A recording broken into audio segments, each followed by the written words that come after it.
Ndindi Nyoro ni kijana na ni chairman yangu. Hata wakati tuko komiti ya budget na appropriation wao wanasema, sasa mzee unasemaje? Basi hata mimi nabariki yeye sana. Kwa sababu yeye anajua kuelekeza mambo vizuri. Si mtu ya kufuruka kama vile hata daktari alisema na wale wengine. Ni vijana ambao tunatumaini kwa siku za usoni. Nashukuru pia waziri wetu. Wao wamesimama nasi. Hata ile maendeleo kidogo umepatikana hapa. Hata kama wanasema lami imefika bado haijafika. Hii lami ilianza wakati wa the current president, wakati alikuwa deputy. Yaani kusukuma. Sasa leo wewe ndio waziri sasa. Sasa kuna kitu ambacho tunaomba. Bora umeona Moroto namna hii unajua barabara inatakiwa. Ukiona kuna lote na wale wengine unajua barabara inatakiwa.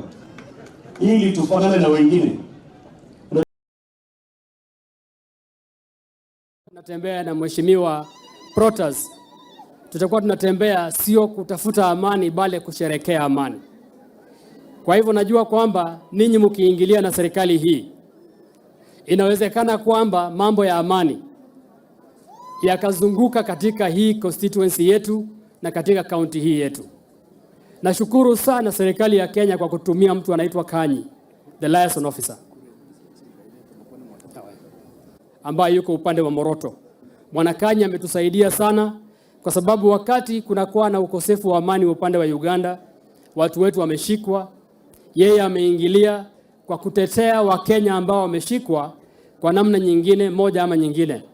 Na kwa sasa tunamuomba Bwana Kanyi, tuna mtoto wetu mmoja anaitwa Mika, alishikwa, na nashukuru kwamba umesema tutafanya pamoja kuhakikisha kwamba yeye amekuja.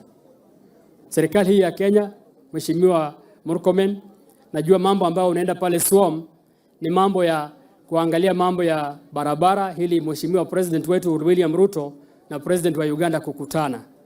Wakati watakutana, ni vizuri Mheshimiwa Waziri waangalie kwamba hapa katika border kumekuwa na issues ya insecurity, na sana sana askari wa Uganda wanaingia mpaka Kenya. Hata wakati mmoja chief wetu wa hapa Kenya ameshikiwa kwake na askari wa Uganda. They come all the way into Kenya and they arrest our chief na kuwapeleka Uganda. Sometimes watu wetu wanaogopa, hata wajui border ni wapi. Na mimi mwenyewe nilimwambia rais kwamba hata barabara ya Uganda ambayo wanatengeneza lami imeingia Kenya kilomita 2. Waziri ya barabara, kuna barabara ya Uganda kilomita 2 iko hapa ndani ya Kenya.